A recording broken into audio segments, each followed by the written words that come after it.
എന്താ സുമിത്രേ? അമ്മേ, ഗാഥമോളുടെ പേടി കാരണം നവീൻ അവളെ ഒരു ഡോക്ടറെ അടുത്ത് കൊണ്ടുപോയി. അത് ഗാഥമോൾക്കൊട്ടും ഇഷ്ടമായില്ല.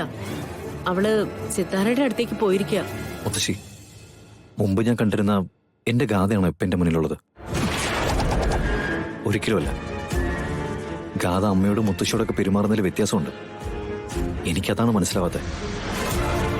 മോനെ, ഗാഥമോൾക്ക് അങ്ങനെ പെട്ടെന്ന് മാറാനൊന്നും പറ്റില്ല. അവളുടെ സ്വഭാവം നമ്മൾ അടുത്ത് നിന്ന് കണ്ടതല്ലേ. അങ്ങനെ ഒരാൾക്ക് എങ്ങനെ മാറ്റം വരാനാ?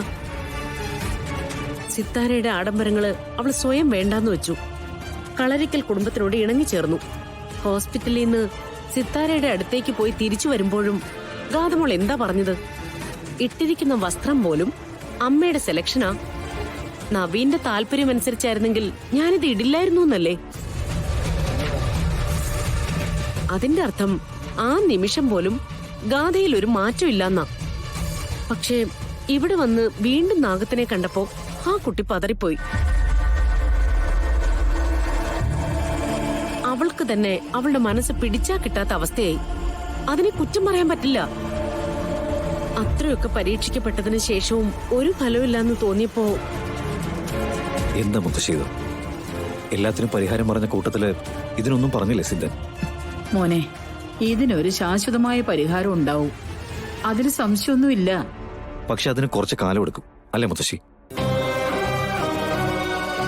സത്യത്തില് ഈ വിവാഹത്തിന് മുമ്പ് ഞാൻ എത്രമാത്രം എന്റെ ജീവിതത്തിൽ എൻഗേജ്ഡ് ആയിരുന്നു.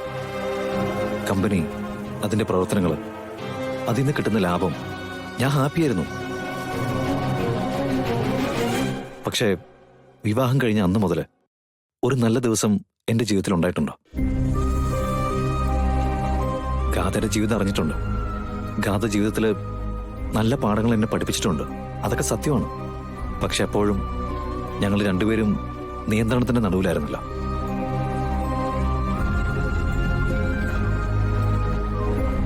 മോൻ സമാധാനിക്കേ, മുത്തശ്ശി ഇതിന് പരിഹാരം ഉണ്ടാക്കിത്തരാം.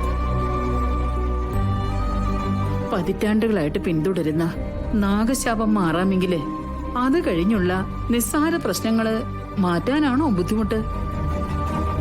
നീ വിശ്വസിച്ചോ, നീ സ്നേഹിച്ച നിന്റെ ഗാഥ ഒരു മാറ്റവും ഇല്ലാതെ എന്റെ മോന്റെ കൂടെയുണ്ടാവും.